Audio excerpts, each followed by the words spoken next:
नमस्कार, मैं अमित कश्यप और आप देख रहे हैं हंगामा टाइम्स की खास बातचीत। आपको बता दें आज की खास बातचीत कुछ खास है क्योंकि हमारे साथ में चर्चित लेखक मोहम्मद उसामा जी हैं और वह लखनऊ मेयर का चुनाव भी लड़ने जा रहे हैं। तो उनसे खास बातचीत करेंगे कि किस तरीके से वह लखनऊ को हाईटेक बनाने में और अपनी मेहनत से पूरे लखनऊ को हाईटेक बनाने वाले हैं। उसामा जी, आपका बहुत बहुत स्वागत है हंगामा टाइम्स की खास बातचीत में। हमारे दर्शकों को बताएं कि किस तरीके से आप लखनऊ मेयर का चुनाव लड़ने वाले हैं और किन मुद्दों को लेकर के चुनाव के बीच में जनता के बीच आप एक विकास की लहर लाने की बात कह रहे हैं, बताइए। देखिए, लखनऊ उत्तर प्रदेश की राजधानी है और बहुत ही अहम शहर भारत में। इसको कॉन्स्टेंटिनोपल ऑफ इंडिया भी कहते हैं। बहुत कल्चरली रिच है, नवाबों का शहर है, तो ये अपने आप में बहुत ही अहम शहर है। राजनीतिक रूप से भी उत्तर प्रदेश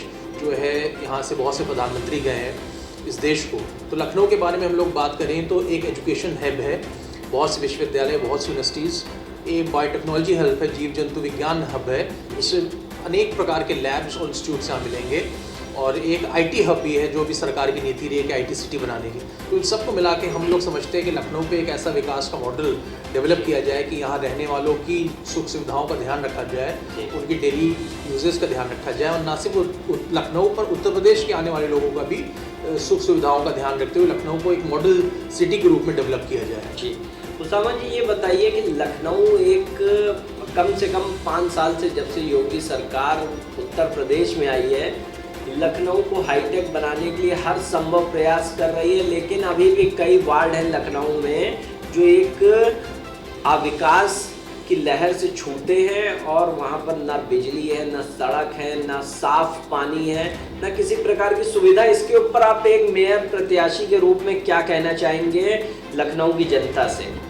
देखिए, लखनऊ की जनता के लिए बहुत ही जो सुख सुविधाएं हैं वो हर वार्ड को मिलनी चाहिए, चाहे वाटर हो, पानी हो, सैनिटेशन हो, सड़क हो, कूड़ा हो, सॉलिड वेस्ट मैनेजमेंट हो, और इसके साथ साथ सिक्योरिटी की सुविधा भी, पिंक बूथ की सुविधा भी मिलनी चाहिए।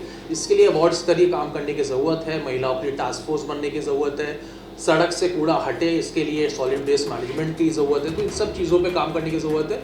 और जो अक्सर हम देखते हैं, जो योजनाएं आती हैं लंबे समय तक आती हैं, लेकिन वो सड़क पे या ज़मीन पे पूरी नहीं हो पाती, करोड़ों रुपए खर्च हो जाते हैं। तो टाइम बाउंड इसका जो रिवीजन हो वो हो और सही तौर पे लखनऊ के लोगों को सुख सुविधाएं मिलें। तो क्या मुख्य योजनाएं हैं आपकी लखनऊ को हाईटेक बनाने के लिए?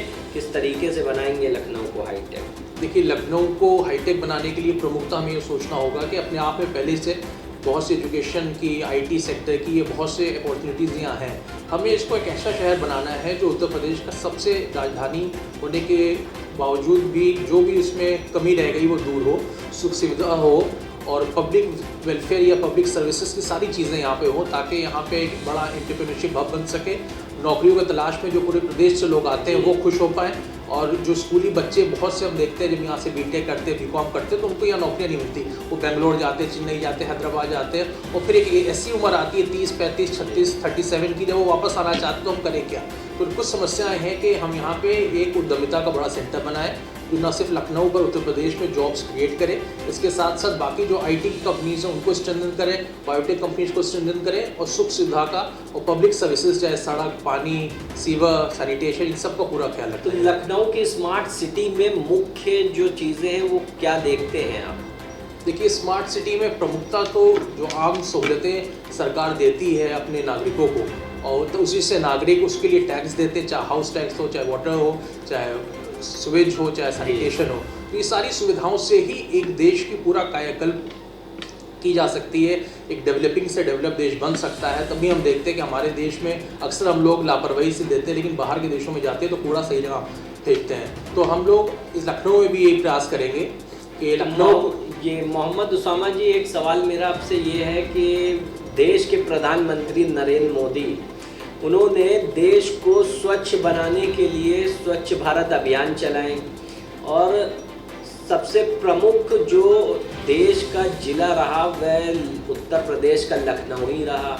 तो कहाँ तक के स्वच्छ भारत अभियान सफल है और किस तरीके से जो सार्वजनिक स्थलों पर लोग खुले में शौच करते हुए दिख जाते हैं और अन्य चीज़ों को लेकर न नगर निगम और ना कहीं जिम्मेदार अधिकारी भी उस जिम्मेदारी को उठाने से कहीं ना कहीं कतराते हैं। तो क्या कहेंगे इस पर? देखिए, स्वच्छता तो गांधी जी ने बहुत जोर दिया, और गांधी जी ने विलेज के ऊपर जोर दिया, ट्रस्टीशिप के ऊपर जोर दिया, सौंदर्यीकरण गांव का हो, गांव में लोग रहें। लेकिन हमारा शहर, देखिए कोई भी शहर हो, चाहे लखनऊ हो, उसको स्वच्छ बनाने के लिए सिर्फ सरकारी निर्देश नहीं हो सकता, या सिर्फ सरकारी तंत्र लगाने से या PR से नहीं हो सकता। उसकी जन जागरण अभियान, सोसाइटल अवेयरनेस की ज़रूरत है। तो हम लोग पूरी कोशिश करेंगे लखनऊ में कि आम लोगों तक जनभावना ये पहुँचे कि इस शहर को स्वच्छ रखें और सुंदर बनाए रखें, ताकि न सिर्फ उनकी जनरेशन के लिए पर आगे आने वाली पीढ़ियों के लिए ये प्रेरणा स्रोत बन सके। यहाँ नवाबों का कल्चर रहा, यहाँ बहुत से लोग आके बस के गए हैं। लोग कहते हैं कि ये अपने परिवार के साथ रहने के लिए बेहतरीन शहर है। तो हमें इसकी खूबसूरती को बना के रखना है और सुख सुविधाओं का ध्यान रखना है। उसामा जी, एक सवाल आपसे और कि आप एक लेखक भी हैं, आपकी राजनीतिक यात्रा के बारे में बताएं और क्या सामाजिक योगदान है उसका वर्णन कीजिए हमारे दर्शकों से। देखिए, लेखक हैं और 2009-10 से का जो एक चुनाव हुआ था, जनरल इलेक्शन, उससे सार्वजनिक जीवन की शुरुआत हुई और काफ़ी लंबे वक्त से वाम विचारधारा, जो लेफ्ट की विचारधारा है, CPIM और किसान सभा से जुड़े हैं, किसान सभा के रिसोर्स सेंटर में कार्यरत हैं। तो इस पे रहते हुए किसानों के मुद्दों पे काम करने का अवसर मिला, गरीब वर्कर्स के बहुत से ट्रेड यूनियंस को समझने का अवसर मिला, लेबर यूनियंस के साथ काम करने का अवसर मिला, जनता से जुड़े हुए मुद्दे उठाने का बहुत से ऐसे अवसर मिले। तो ये सब से यही पता चला कि हमारे जो 2 प्रमुख समाज के अंग हैं, किसान और मजदूर, उनको समझने का जो अवसर मिला, उसके तहत जो भी जो समाज में निर्माण की, राज्य निर्माण की जो भी इच्छा शक्ति, उसके थ्रू या उसके ज़रिए लखनऊ को और बेहतर बनाने की कोशिश करेंगे। अच्छा, राजधानी के लोगों को बहुत सारी समस्याएं आती हैं, तो कभी उनसे मेयर नहीं मिल पाती हैं, कभी उनसे नगर आयुक्त नहीं मिल पाते हैं, अधिकारी तो मिल ही नहीं पाते हैं अपनी समस्या। अगर आप मेयर का चुनाव जीतते हैं तो क्या कहेंगे कि किस तरीके से जनता आपसे मिल सकती है, किस तरीके से आपसे अपनी समस्या आप तक के पहुंचा सकती है? क्योंकि लखनऊ एक बहुत सुंदर शहर है और इस सुंदरता को बरकरार रखने में हर नागरिक अपना योगदान भी देना चाहता है। तो किस तरीके से आपका तालमेल जनता के साथ भी बैठेगा? देखिए, मेयर का अपना बहुत ही अहम योगदान है। जो महापौर हैं वो हेड हैं इस पूरी सिविक सर्विसेज के, और उन्हीं के तहत सारी योजनाएं बन के जा रही हैं। तो बिल्कुल जनता के लिए समय निकालना, समस्याओं को सुनना, उनका निवारण करना अपने आप में ज़रूरी है, और चीज़ें साफ़ सुथरी रहें, पारदर्शी रहें, ट्रांसपेरेंट है। उसके लिए आज के डिजिटल पाथवेज हैं, कोई भी एक टोकन नंबर डाल के अपनी समस्या डाल सकता है। बहुत से ऐसे सॉफ्टवेयर हैं या ऐसी तकनीक है कि वो अपने आप को देख सकता है कि हमारी समस्या का निवारण कहाँ तक पहुँचा या क्या स्टेप्स लिए गए। तो बिल्कुल मेयर बनने पे हर जितने भी लोग हैं लखनऊ के, पूरी जनता से पूरा संवाद रहेगा और सबकी समस्याएं सुनने और उनको दूर करने का प्रयास रहेगा। तो मोहम्मद उसामा जी, होली भी आ रही है, हमारे दर्शकों को और लखनऊ की जनता, देशवासियों को क्या होली पर संदेश देना चाहेंगे? होली के संदेश के लिए सारे लखनऊ वासियों को बहुत बहुत बधाई।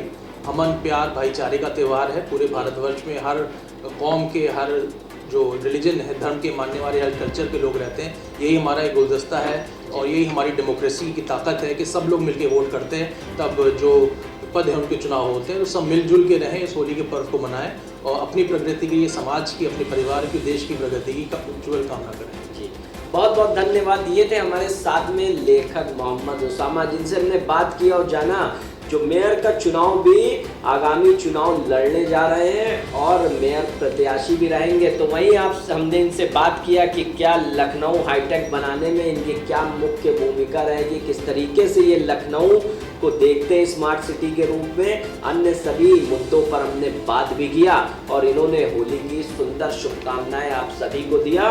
हमारे हंगामा टाइम्स की भी ओर से आप सभी को होली पर्व की बहुत बहुत हार्दिक शुभकामनाएं। हम फिर मिलेंगे किसी खास शख्सियत के साथ। अभी के लिए इजाज़त चाहता हूँ। नमस्कार।